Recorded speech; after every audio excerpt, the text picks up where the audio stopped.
watching CNN and this is Connect the World. I'm Hannah Vaughan-Jones live in London. Welcome back. Millions of people have arrived in Europe in recent years, refugees from war and poverty. A new UNICEF report on the treacherous route taken through Libya exposes many of the risks that these people take.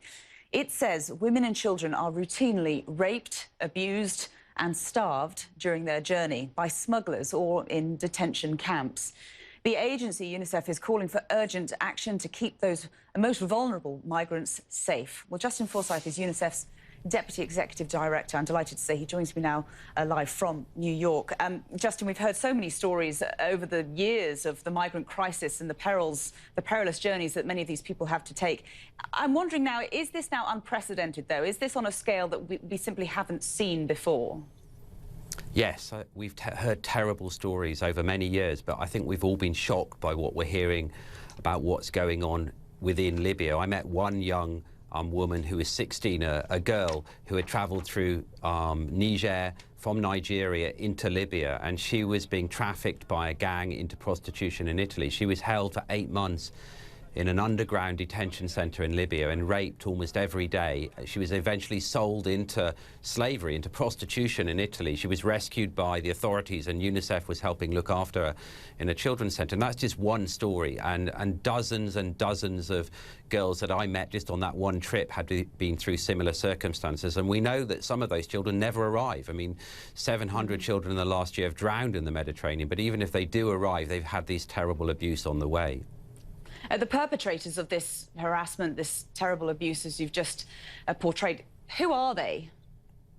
They're gangs, they're criminal gangs, they're traffickers, smugglers. They're not just in North Africa, in Libya and Niger and Sudan. They're also in Europe. I mean, 7 Nigerian girls who are younger than that one girl I met. They arrived off the boat in Catania port and they all had telephone numbers for people to ring who were part of the local criminal gangs who were going to then take them to railway stations and pimp them as prostitutes. These were children that were going to be used as prostitutes. So there's a connection between the gangs in Africa and the criminal gangs in Europe. This is a big trafficking. It's huge amounts of money and business. I mean, another child I met who'd come from Eritrea had been sold into slavery in the Sinai Desert when he had crossed from Eritrea into Sudan and kidnapped by a gang. And he finally got out, and then he was kept as a slave later in Libya in a cell of 140 children made to work every day. This is modern-day slavery. I was reading in your report, the UNICEF report, this idea of a pay-as-you-go agreement struck up often between the traffickers and the migrants. Just explain for our viewers what exactly that is and why it's proving so costly in terms of human life. Well, one of the models that uses is pay-as-you-go, where you pay some money when you first start, but usually you might get away with almost no money at the beginning. But as you go along the journey, they keep you in detention centres and then they try and extort money from your family or parents. I mean, this one other Eritrean child I met told me about how they used to beat him and ring up his parents and his wider family with him screaming in the background as they were beating him with iron bars to extort money. They transfer it, on telephones and using transfer systems, using modern technology, and so it's difficult to trace. But then if they do pay up, then they'll often then go a little bit further on the journey, and then they're extorted for even more money until they finally get into Italy or the rest of Europe. And some of those children are then having to pay back even more money by being prostitutes. UNICEF have put forward this 6-point plan to try to end this crisis in terms of migrant children. The second point of that plan is to end the detention of children seeking refugee status or migrating by introducing a range of practical alternatives. What might those practical alternatives be? Well, in somewhere like Libya, we need to get the children out of these detention centres and into the community. There are local community groups, local NGOs, actually, non-government organisations in Libya that are able to look over them. We can set up foster homes.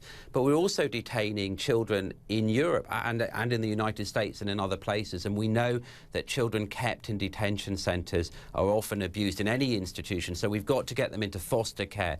Now, there are ways of keeping track of children if people are worried about children and their families illegally coming to Europe or America, but we need to make sure that they're not locked up because we know they're very vulnerable to abuse. And many of these children have been through such horrors. We've got to help them overcome that trauma.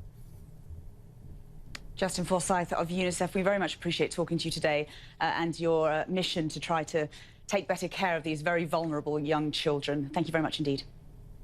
Thank you. And if this story has moved you or indeed inspired you to make a difference, then do go to our Impact Your World page. There you can find ways to help people affected by the refugee crisis. That's all at cnn.com/impact.